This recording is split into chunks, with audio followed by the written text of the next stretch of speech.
तो last class में हम लोगों ने डिस्कस कर लिया था एलिमेंट, उसके सिंबल, उसके एटॉमिक नंबर के बारे में, और मास नंबर भी मैंने आप लोगों को लिखवा दिया था। मास नंबर कैसे आ रहा था? मास नंबर प्रोटॉन और न्यूट्रॉन के नंबर्स के सम्स को ही मास नंबर कहा जाता है। हायर क्लास में और डिटेल में बोलोगे इसके बारे में, ठीक है। सिंबल को हम लोग रिप्रेजेंट कर रहे थे, एटॉमिक नंबर को जेड से रिप्रेजेंट कर रहे थे। अब जो आज का पहला टॉपिक हम लोग स्टार्ट करने जा रहे हैं वो पढ़ने जा रहे हैं मास, मतलब एटॉमिक मास से अब हम लोग मॉलिक्यूलर मास सीखना सीखेंगे। क्योंकि लास्ट क्लास में मॉलिक्यूल्स के बारे में बता दिया था। मॉलिक्यूल्स क्या था? Groups of atom, groups of atom, जिससे कि किसी भी एलिमेंट की एग्जिस्टेंस संभव हो, मतलब वो स्टेबल हो जाए, तो वो क्या कहलाएगा? मॉलिक्यूल कहलाएगा उसका, ठीक है। जैसे ऑक्सीजन था, ऑक्सीजन किस फॉर्म में एग्जिस्ट करता है? O2 के फॉर्म में एग्जिस्ट करता है। ऑक्सीजन किस फॉर्म में करेगा? O2 के फॉर्म में। एक सिंगल ऑक्सीजन एग्जिस्ट करता है? नहीं करता है। याद है ना, आप लोगों को बताया था मैंने। ऐसे हाइड्रोजन किस फॉर्म में एग्जिस्ट करता है? H2 के फॉर्म में करता है। एक सिंगल हाइड्रोजन एग्जिस्ट करता है कि नहीं सर? नहीं करता है। तो ये जो है, ये क्या है? हाइड्रोजन का मॉलिक्यूल है। ये H2 क्या है? Molecule of hydrogen. O2 क्या है? मॉलिक्यूल ऑफ ऑक्सीजन, मतलब वन मॉलिक्यूल ऑफ ऑक्सीजन, ठीक है। अगर मैं ऐसा बोलूं 2O2, तो इसका मतलब क्या है? 2 मॉलिक्यूल ऑफ ऑक्सीजन। इसका मतलब क्या है दोस्त? 2 molecule of oxygen, 2 molecule of oxygen, ठीक है। उम्मीद है आप लोगों को समझ में आ रहा होगा यहाँ तक, कोई दिक्कत नहीं होगा। लास्ट क्लास में सारी बातें हम लोगों ने कर लिया था, ठीक है।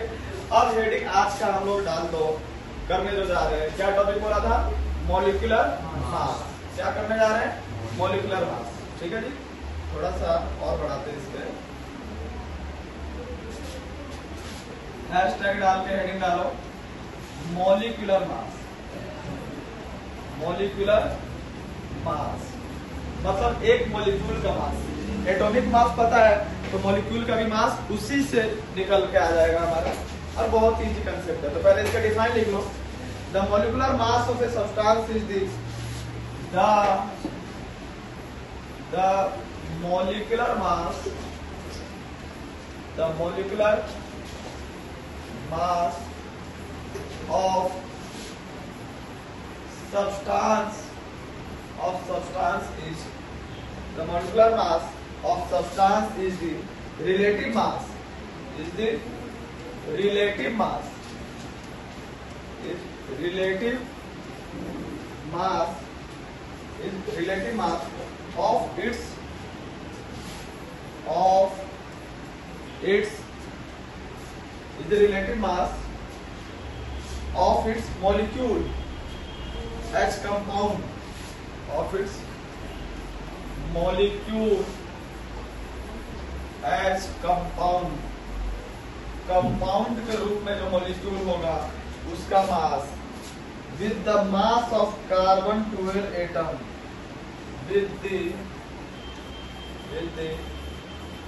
mass of C12। याद है ना, मैंने बताया था कार्बन 12 के ही परसेक्स में बाकी एलिमेंटों का मास निकाला गया था। Taken as a 12 unit, taken as a 12 unit, taken as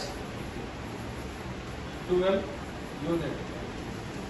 याद आ रहा?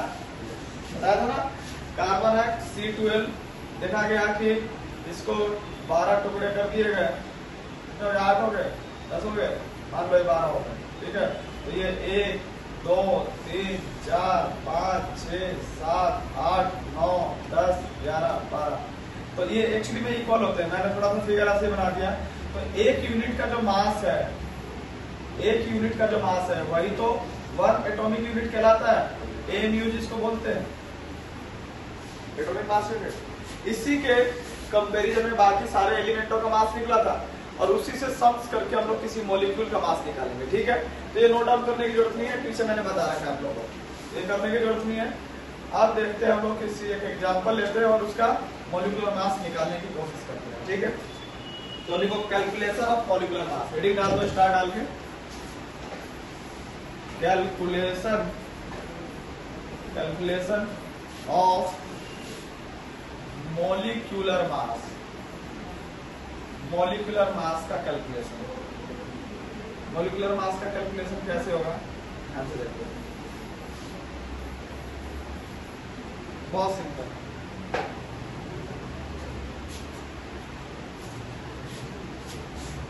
हम लोग कैलकुलेशन कैसे करते हैं? द मॉलिक्यूलर मास इक्वल होता है क्या, sum of the atomic mass of all the atom present in the one molecule. ठीक है, तो लिखो इस बात को, लिखो द मॉलिक्यूलर मास, द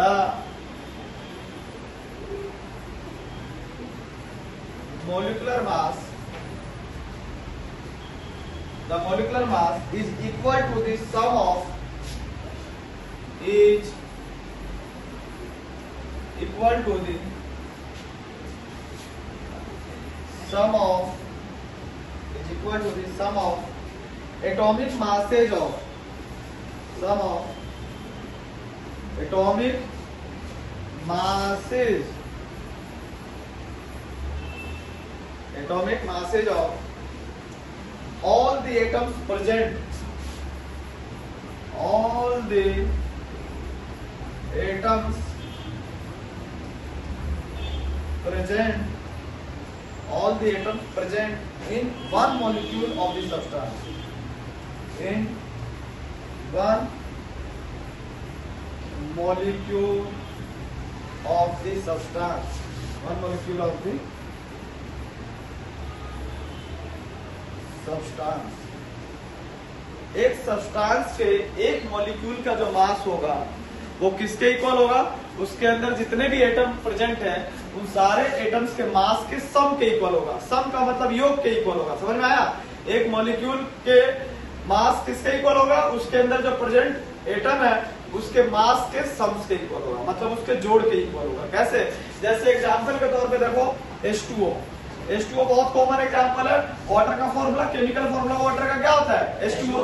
और भैया जी मैंने क्या बताया कि H2O एक मॉलिक्यूल है वाटर का, एक मॉलिक्यूल है ना वाटर का, this is the one molecule of water.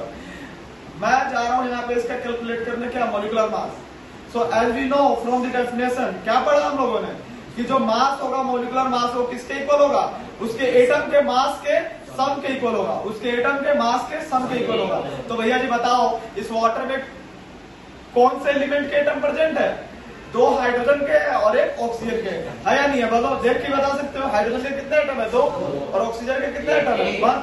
तो हम लोग अगर बोले मॉलिक्यूलर मास, ऐसे लिखना, मॉलिक्यूलर मास इक्वल टू, क्या बताया था, हाइड्रोजन के कितने एटम है यहाँ पे, दो, तो 2 इनटू में हाइड्रोजन के एक एटम का मास क्या होता है दोस्त, बता दो यार, ट्रिक बताया था आप लोगों को। हाइड्रोजन का एटॉमिक नंबर 1 है, मास नंबर भी क्या होता है, 1 ही होता है नहीं होता है। तो एक 2 इंटू 1, फिर क्या करेंगे प्लस, दूसरा एटम किसका है, ऑक्सीजन का, H2O में हाइड्रोजन हो गया, अब क्या बच गया, ऑक्सीजन। ऑक्सीजन के कितने एटम है दोस्त यहाँ पे, अरे बता दो ना यार, कितने हैं, 1, तो यहाँ पे 1 लिख दिया मैंने। फिर मल्टीप्लाई में एक ऑक्सीजन का मास कितना होता है भैया जी, बताओ, एक ऑक्सीजन के एटम का मास कितना है, 16, बताया था नहीं बताया था, 8 तो उसका एटॉमिक नंबर होता है दोस्त, 16 होता है, कितना होता है, 16। तो इसको जब कैलकुलेट किया गया आगे तो 2 इंटू 1 क्या हो गया, 2, प्लस में 1 इंटू 16, 1 इंटू 16 क्या हो जाएगा, 16, तो क्या हो जाएगा, 2 प्लस में 16 कितना हो जाएगा, 18 एटॉमिक मास यूनिट कर दो, या कई बार ग्राम में भी लिखा होता है तो भी चलेगा, समझ में आ गया। अब मैं आप लोगों को एक दो एग्जांपल दूं, करके दिखाओगे, जल्दी से झटपट के अंदाज में नोट डाउन करो भैया जी। आप लोग भी अगर वीडियो देख रहे हो तो इसको नोट डाउन करो, और जो एग्जांपल दो खुद से करना, वीडियो को पॉज करके, ठीक है भैया जी, और बाद में चेक करना। अगर मैं वीडियो 30 मिनट का है तो आप लोगों को 50 मिनट लगना पड़ेगा, तब जाके आपका पूरा क्लियर होगा दोस्त। ध्यान रखना, बीच बीच में रोक के खुद से भी ट्राई करना। क्लियर है जी, क्लियर है, आगे बढ़े, आगे बढ़े, आगे बढ़ते हैं। आप मुझे क्वेश्चन दे रहा हूं मैं, calculate the molecular mass of the flowing molecule, molecule से लिख दो या कंपाउंड लिख लो, कंपाउंड, ये क्वेश्चन है दोस्त, ये क्वेश्चन देने जा रहा हूँ, इसका फर्स्ट पार्ट है। मैं सारे एनसीईआरटी को भी कवर करूंगा और कुछ अलग से भी दूंगा। 5-6 कर लोगे तो आप लोगों का हाथ बहुत आसानी से बैठ जाएगा। तो पहला अमोनिया का निकालो, NH3 क्या होता है, अमोनिया, याद रखना, NH3 किसका फॉर्मूला है, अमोनिया का, ठीक है।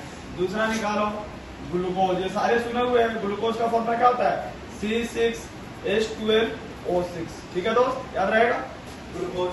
तीसरा निकालो आप लोग इसमें सल्फ्यूरिक एसिड, H2SO4, क्या होता है H2SO4।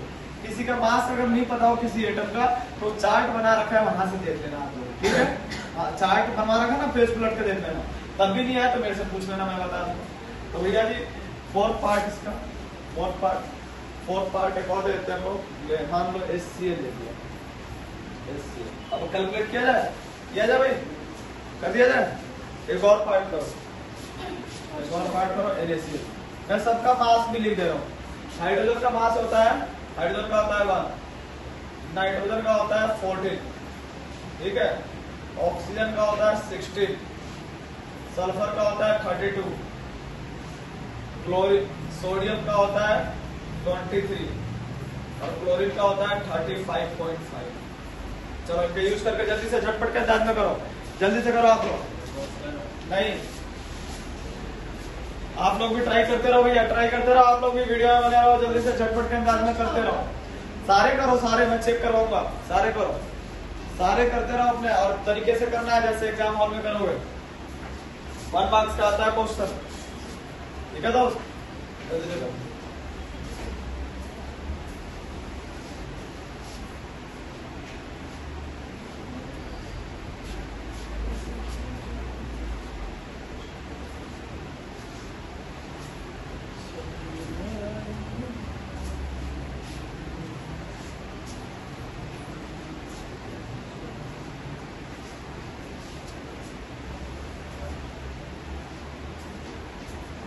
चलो दोस्त, अब मैं चेक करो, मैं करके दिखाता हूँ, आप लोग चेक करो, ठीक है भैया। सॉल्यूशन कर रहे हैं आंसर फर्स्ट पार्ट क्या है NH3। तो NH3 का मॉलिक्यूलर मास यहाँ पे लिख देना पहले, मॉलिक्यूलर मास क्या बताया था फॉर्मूला, जितने एटम प्रेजेंट हो उसको उसके मास से मल्टीप्लाई कर दो। तो NH3 में नाइट्रोजन के एटम कितने हैं, यहाँ पे 1 है, तो यहाँ पे 1 इंटू में एक नाइट्रोजन का मास कितना है दोस्त, देख के बताओ 14, प्लस में यहाँ पे हाइड्रोजन कितने हैं 3, तो हो जाएगा 3 इंटू में एक हाइड्रोजन का मास कितना होता है 1, तो क्या हो जाएगा 1 इंटू 14 प्लस में 3 क्या हो जाएगा 17, तो 17, ठीक है दोस्त, इजी हार्ड है, कर लोगे। चलो सेकंड पार्ट, जिसका सही हो वो ये वाला निशान लगा लेना और खुद को थोड़ा शाबाशी दे देना कि यहाँ हमने सही किया है, कुछ तो किया है। चलो दोस्त, ठीक है।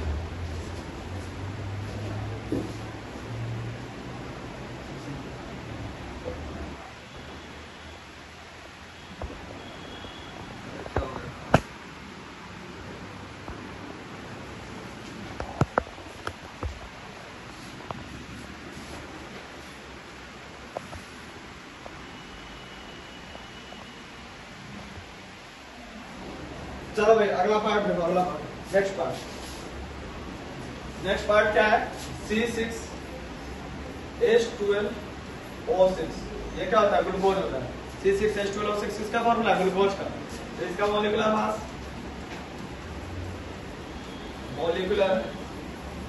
मास इक्वल टू, बताओ कार्बन के कितने एटम है यहाँ पे 6, कार्बन के कितने हैं 6 और एक कार्बन का मास कितना होता है 12, प्लस में हाइड्रोजन के कितने एटम है 12, इंटू में हाइड्रोजन का एक हाइड्रोजन का मास और प्लस में ऑक्सीजन के कितने एटम है 6, इंटू में एक ऑक्सीजन का मास कितना होता है 16 होता है, बताया था ना, देखो वहां पे भी देख लो। तो 6 इंटू 12 क्या हो जाएगा 12 6 जा 72, प्लस में 12 इंटू 1 क्या हो जाएगा 12 और 16 इंटू 6 क्या हो जाएगा 96। इनको ऐड करेंगे क्या हो जाएगा 6 और 2 8 और 2 10 का 0 180, हाथ में 1 मतलब 10 का 0 1 1 और 9 10 10 और 1 11 और 7 18 मतलब 180 यूनिट। क्लियर है जी, ठीक है ना। तीसरा पार्ट, तीसरा क्या है सल्फ्यूरिक एसिड H2SO4। इसका मॉलिक्यूलर मास इक्वल टू, बताओ जी यहाँ पे हाइड्रोजन के कितने एटम है 2, तो 2 इंटू 1 प्लस में सल्फर का 1, सल्फर का 4 होता है भैया जी, सल्फर के एटम 1 है और एक एटम का मास कितना होता है 32, प्लस में ऑक्सीजन के कितने हैं 4 इंटू में 16। इसको सॉल्व किया गया 2 इंटू 1 2 प्लस में 1 इंटू 32 32, 4 इंटू 16 क्या हो जाएगा 64, इसको ऐड किया गया क्या हो जाएगा 6 और 2 4 और 2 6 और 2 8 और 6 और 3 9 98 यूनिट। ठीक है, याद रहेगा 98 यूनिट। अब देखो फोर्थ पार्ट क्या है यहाँ पे HCl। HCl क्या होता है हाइड्रोक्लोरिक एसिड। इसका मॉलिक्यूलर मास निकाला जाए, molecular mass equal to hydrogen के कितने एटम है 1 इंटू में 1 प्लस में क्लोरीन के कितने एटम है 1 इंटू में एक एटम का मास 35.5 याद रखना। तो ये हो जाएगा 1 इंटू 1 प्लस में 1 इंटू 35.5 35.5, इसको ऐड किया जाएगा क्या हो जाएगा 36.5। ठीक है, उम्मीद है यहाँ तक सारी चीजें क्लियर हो रही होगी। फिफ्थ पार्ट इसका, फिफ्थ पार्ट क्या है NaCl। NaCl क्या होता है सोडियम क्लोराइड। सोडियम क्लोराइड क्या होता है कॉमन सॉल्ट, मतलब साधारण नमक जो घरों में यूज होता है, यही होता है सॉल्ट जो यूज करते हैं ना हम लोग, यही होता है NaCl। तो इसका मॉलिक्यूलर मास तो सोडियम का कितना एटम है यहाँ पे 1 इंटू में एक सोडियम का एटम का मास 23 प्लस में क्लोरीन का कितना एटम है 1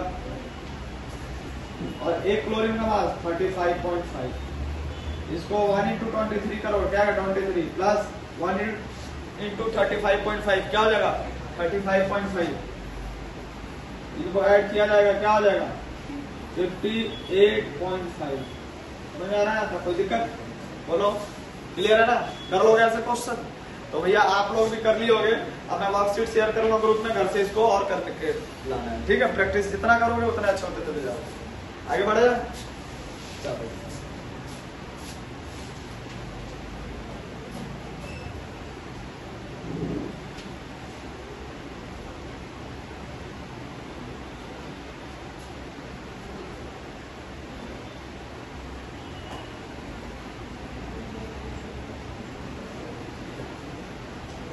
हो गया, आगे बढ़ जाए।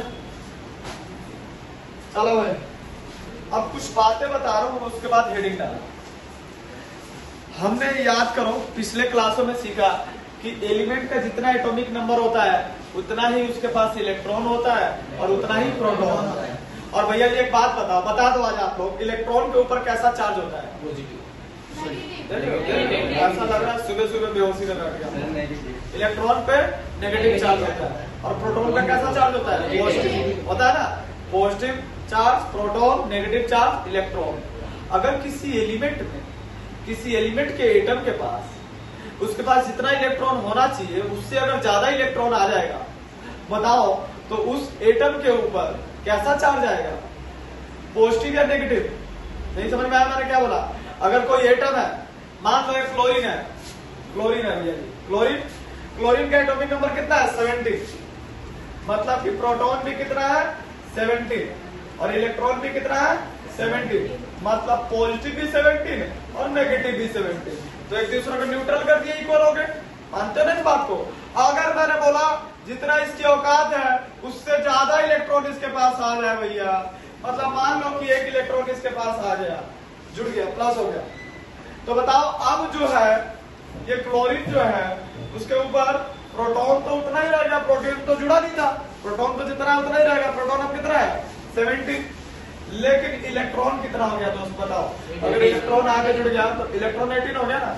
तो मतलब देख रहे हो पॉजिटिव तो 17 ही है, पॉजिटिव कितना है 17, लेकिन नेगेटिव कितना हो गया 18, मतलब कितना ज्यादा नेगेटिव हो गया एक ज्यादा।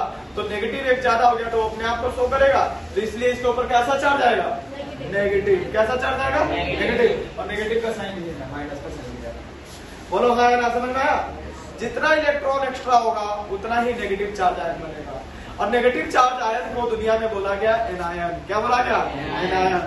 और जब किसी एटम में, किसी एलिमेंट के एटम में जितना इलेक्ट्रॉन होना चाहिए अगर उससे कम इलेक्ट्रॉन उसमें उपस्थित है, मतलब प्रेजेंट है, तो उसके ऊपर चार्ज कैसा आएगा पॉजिटिव। देखो जैसे एग्जांपल लेता हूं मैं सोडियम, ठीक है, अब सोडियम में से एक इलेक्ट्रॉन निकाल दो, जैसे मान लो माइनस कर दिया, एक इलेक्ट्रॉन निकल गया। अब एक इलेक्ट्रॉन निकल गया ना, तो अभी तक इसके पास प्रोटॉन है 11 और इलेक्ट्रॉन कितना है 11, क्योंकि एटॉमिक नंबर 11 है। जितना एटॉमिक नंबर होता है उतना ही तो इलेक्ट्रॉन और उतना ही प्रोटॉन। बोलो हाँ है ना, आपको भी बोलो भैया होता है ना, मानते हो ना इस बात को, मानते हो नहीं मानते हो? तो मानते हो भैया। तो एक इलेक्ट्रॉन इसमें से कम हो गया, एक इलेक्ट्रॉन कम हो गया, तो अब ये जो सोडियम है उसके पास प्रोटॉन कितना बचेगा? तो जितना प्रोटॉन में तो कुछ अंतर आया नहीं था, प्रोटॉन जितना था उतना ही था। तो इलेक्ट्रॉन यहाँ पे 11 है, प्रोटॉन यहाँ पे 11 है। अब प्रोटॉन यहाँ पे भी 11 है, लेकिन इलेक्ट्रॉन अब इसमें कितना हो गया? एक इलेक्ट्रॉन कम, मतलब 10। मतलब कि पॉजिटिव तो कितना है? पॉजिटिव चार्ज 11 है और नेगेटिव चार्ज कितना है? 10 है। तो बताओ कितना ज्यादा है? पॉजिटिव एक ज्यादा है ना, मानते रहे इस बात को, कितना ज्यादा है? एक ज्यादा है। तो इसलिए इसमें प्लस का चार्ज, समझ में आ रहा है? इसके माथे पे टीका लगा दिया प्लस का, समझ में आ रहा है? क्लियर है कंसेप्ट? क्योंकि जो ज्यादा होगा वो अपने आप को शो करेगा। तो अगर ये लिखना चाहो तो लिख लो, और एक पॉइंट भी लिखना है इसके साथ में, जो लिखवा रहा हूँ मैं यहाँ पे पॉइंट बना के, और यहाँ पे एक पॉइंट बना के लिखना। पहले उतार लो फिर लिखवाता हूँ। जल्दी से झटपट के अंदाज में करो, जल्दी से करो। समझ आ रहा है भैया? कोई दिक्कत है सर? ठीक है।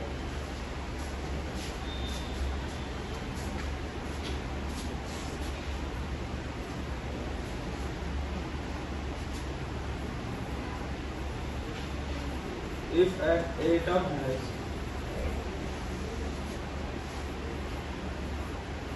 less electron than normal,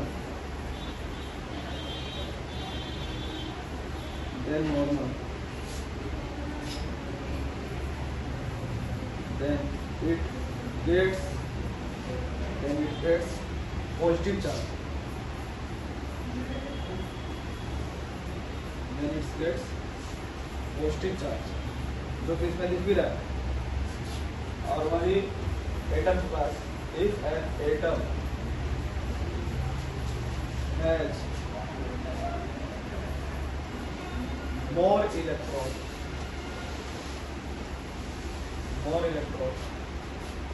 than normal,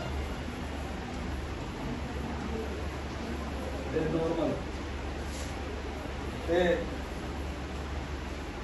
it gets negative charge।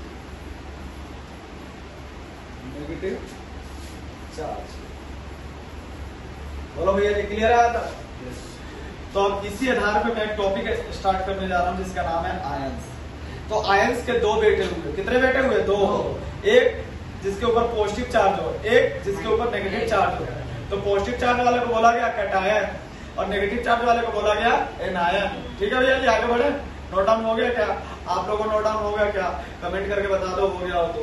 Speed बढ़ाने की जरूरत है तो भी बता देना, करने की स्पीड स्लो करने की जरूरत है तो भी बता देना।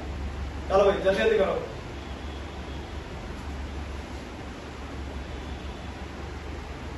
क्लियर है? चलो भाई आगे बढ़ रहा हूं मैं। नहीं देख रहे हो, सुबह सुबह एनर्जी हाई होना चाहिए। हो गया? हेडिंग डाल दो आप लोग, आयन। क्या हेडिंग है? आयन। ठीक है। आयंस क्या होता है? आयंस कोई एटम अगर पॉजिटिवली या नेगेटिवली चार्ज एटम को ही आयन बोला गया है। पॉजिटिवली या negatively charge atom is known as ion. बोलो मेरे साथ, positively and negatively charge atom is known as ion. Positively and negatively charge atom is known as ion. ठीक है, लिखो इस बात को, लिख लो। एंड आयन इज ए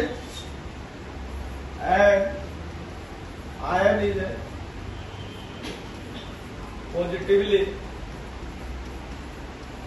और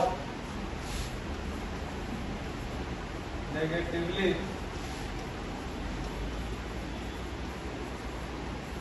चार्ज एटम।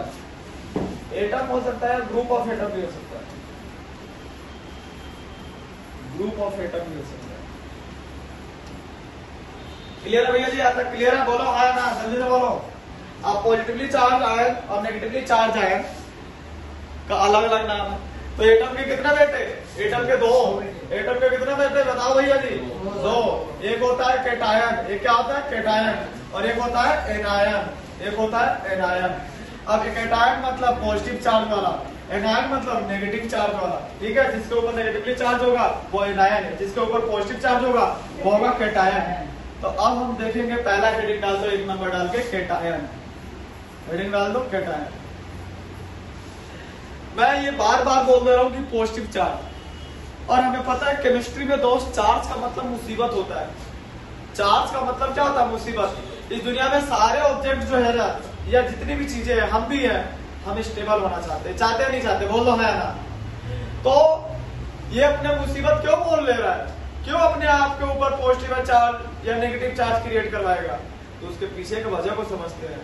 केवल चीजों को रटो मत, चीजों को समझो भी कि अगर कैटायन बन रहा है तो कैटायन बन के क्या खुश होगा क्या? हाँ होगा। देख लेते हैं क्यों होगा। अगर कोई, मैंने बोला कि कैटायन कब बनता है? जब उसके पास लेस इलेक्ट्रॉन हो, जितना होना चाहिए उससे कम इलेक्ट्रॉन होगा, तब जाके वो कैटायन बनेगा, मतलब पॉजिटिव चार्ज होगा। तो लेस क्यों ही होगा भैया जी, ये बताओ ना, बता दो आज आप लोग कि लेस क्यों होगा। नहीं पता ना, तो आज आप लोग सीख जाओ, जान जाओ, और कोई पूछे तो बता देना कि ये इसलिए होता है। किस लिए? तो देखो भैया जी, भैया हम जानते हैं कि कैटायन का फॉर्मेशन कैसे होता है, तो लिख दो by loss of electron, by loss of electron. बोलो क्या होता है? By loss of electron. Cation कैसे फॉर्म होता है? By loss of electron, by loss of electron. कैसे होता था? By loss of electron. Cation कैसे बनेगा? Loss of electron. कैसे बनेगा? Loss of electron. जैसे कि खुद ही देखो, ये सोडियम है, क्या है? सोडियम। Na का मतलब सोडियम, सोडियम का सिंबल है Na। और भैया जी इलेक्ट्रॉनिक कॉन्फ़िगरेशन मैंने सिखाया था आप लोगों को, तो बताओ इसके K में कितना इलेक्ट्रॉन? 2, L में कितना? 8, सॉरी L ही लिख दिया मैंने यहाँ पे गलती से, 8, और M में कितना? 1। ऐसा ही होता है? होता है नहीं होता? बोलो हाँ ना। और जो नॉर्मल होना चाहिए वो क्या होना चाहिए? हम जानते हैं K में कितना होना चाहिए? 2, L में कितना होना चाहिए? 1, और M में कितना होना चाहिए? 1। ऐसे होता है ना ऑक्टेट रूल के अकॉर्डिंग। तो K में 2, L में 8 और M में 8 होना चाहिए। इसके K में 2 है, हाँ है। इसके L में 8 है, हाँ है नहीं है? इसके L में 8 है। अब M में कितना होना चाहिए? 8। क्या इसके L में 8 है? नहीं। कितना है? 1 है। तो भैया जी अपना 8 पूरा करेगा ना, स्टेबल होने के लिए करेगा नहीं करेगा? तो भैया जी बताओ 8 पूरा करने के लिए या तो 7 इलेक्ट्रॉन किसी से ले, सोच समझ के बताना मुझे, या फिर इसके पास एक और ऑप्शन है कि अपना एक किसी को दे के भी फ्री हो जाएगा और nearest noble gas electronic configuration get कर लेगा। अब इसके सोडियम के नियरेस्ट में नोबल गैस जो देखा जाए वो नियोन होता है, और नियोन का नियोन Na याद है दोस्त आप लोगों को, और नियोन का इलेक्ट्रॉनिक